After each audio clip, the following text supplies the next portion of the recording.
ఇదే చెప్పాలనుకున్నాను. ప్రకాష్ గారు కూడా ఆ వాదంతో అంగీకరిస్తున్నారు, కేసీఆర్ ఇప్పుడు బయటికి రావాలి అని చెప్పి. కమ్యూనికేట్ చేశాను. ఒక్క నిమిషం శరత్ గారు, ఒక్క నిమిషం. నేను నా వైపు నుంచి కమ్యూనికేట్ చేశాను సార్. ఏంటంటే కనీసం ముందు ప్రెస్ మీట్ పెట్టండి, ప్రెస్ మీట్ పెట్టిన తర్వాత మీరు ప్రాజెక్టు దర్శన్ పేరుతోనే మేడిగడ్డ నుంచి స్టార్ట్ చేయమని చెప్పి నేను ఆల్రెడీ వారం రోజుల నుంచి నేను ఎఫర్ట్స్ పెడుతున్నాను సార్. కాకపోతే నేను అర్ధాంతరంగా రద్దు చేసుకుని అమెరికా నుంచి వద్దామని కూడా ఆలోచిస్తున్నాను సార్. ఈ ఇష్యూ మీద నేనే వచ్చిన తర్వాత దీన్ని ఇష్యూ టేకప్ చేస్తా సార్. ఒకవేళ వాళ్ళు నీళ్ళు ఇవ్వకపోతే నేనే పోతా కనపల్లి దగ్గర, ఏం చేయాలనో నేనే ఆలోచిస్తా సార్. ఏం చేస్తారు మరి కనపల్లి దగ్గర? వచ్చిన తర్వాత ప్రజలు ఏం నిర్ణయం చేస్తారు సార్. ఇప్పుడు వాళ్ళు చూడండి, జంతర్ మంతర్ దగ్గర వాళ్ళు ఆ కాక్రోచ్ పార్టీ నేనే కలుపుకొని పోతా సార్ నీళ్ల కోసం. తప్పేమున్నది చెప్పండి. ఇక్కడ ఆ కాక్రోచ్లు అవి జంతర్ మంతర్ లో నడిచాయి, అక్కడ 20 రోజులు దీక్ష చేయనిచ్చారు. ఇక్కడ ఒక్క రోజు దీక్ష చేస్తే.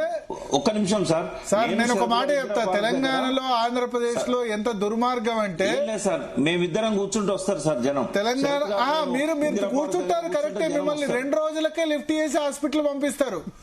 సోనం వాంగుచుకుని 20 రోజులు జంతర్ మంతర్ లో కూర్చొని ఇచ్చారు, కానీ ఇక్కడ ఇందిరా పార్క్ లో 2 రోజులు కూడా కూర్చోలేని ప్రభుత్వాలు తయారైనాయి. అట్లా ఈ ప్రభుత్వం ఆ ప్రభుత్వం కాదు, అది బీఆర్ఎస్ ప్రభుత్వం అయినా కాంగ్రెస్ ప్రభుత్వం అయినా, అక్కడ చంద్రబాబు నాయుడు అయినా జగన్ అయినా అంత దుర్మార్గ ప్రభుత్వం సార్. నేను శరత్ గారు ఇందిరా పార్క్ గారు కూర్చుంటాం సార్. లాయర్స్ ఎట్లా రారు, డాక్టర్లు ఎట్లా రారు, తెలంగాణ ఉద్యమకారులు ఎందుకు రారు, నేను చూపెడతాను సార్ వచ్చి. శరత్ గారు రెడీయా మీరు? సార్ మీకు ఒక క్వశ్చన్ చెప్పనా నేను. First of all okay correct, గానీ మీరు ఏదైతే పెద్ద అంటే ఊహిస్తున్నారో, రేవంత్ రెడ్డి గురించి మాట్లాడుతున్నారో, రేవంత్ రెడ్డి ఉత్త పిరికి రాజకీయ నాయకుడు. మాలాంటి వాళ్ళు వచ్చి, ఒకవేళ కేసీఆర్ లాంటి వాళ్ళు ముందుకు వచ్చి మాలాంటి వాళ్ళు అంటూ వస్తే ఒక నిమిషంలో దిగి వస్తాడు సార్. కాకపోతే ఏంటంటే ఎవరు చేయాలో వాళ్ళు చేయాలి, ఏ సందర్భంలో వాళ్ళు విశ్వసనీయత లేని వాళ్ళు వస్తే ప్రయోజనం ఏముండదు సార్. ఎట్లయినా కానీ తండ్రి చాటు పిల్లలు లాగానే కేటీఆర్ ను చూస్తారు. హరీష్ రావు మీద అయితే మీకు తెలుసు, ఆయన ఎంత అక్కసుగా మాట్లాడతారు, బిల్లారంగా అది ఇదని మాట్లాడతారు.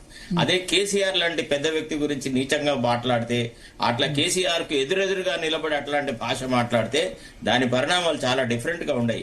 ఈ ప్రెస్ కాన్ఫరెన్స్లు పెట్టుడు, ఏదో నలుగురితో చెనక్కులు వేసుడు, మాట్లాడు సరదాలు చేసుడు కాదు.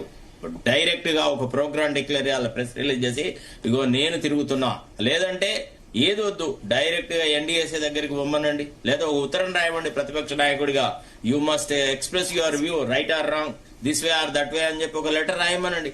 అట్లనన్నా సాధ్యమవుతుంది. ఎవరు ఆస్ట్రేలియాలో ఉన్న వ్యక్తి రాయగలుగుతాడు, కానీ రాష్ట్ర ప్రతిపక్ష నాయకుడు నిద్రపోతాడు, నిద్రాణంలో ఉంటాడంటే అది క్షమార్హమైనటువంటి నేరం కాదు సార్.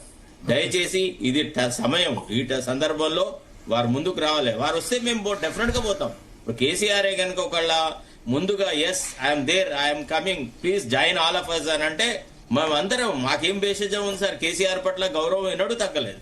కాకపోతే ఈ కింది వాళ్లతోని వచ్చిన రాజకీయాల వల్ల, ఈ కింది వాళ్ళు చేసిన ప్రాబ్లమ్స్ వల్ల మేము దూరమైనాం. కానీ కేసీఆర్ ఒకవేళ నిజంగా రైతాంగం కోసం అట్లా కృషి చేస్తానంటే ఏది ఆశించకుండా, ఆయనతో ఏం అవసరం లేదు, ఏ ప్రయోజనం ఆశించకుండా ఆయనతో కలిసి పనిచేయడానికి గానీ రైతుల తరఫున కొట్లాడడానికి కానీ మేము సిద్ధంగా ఉన్నాం.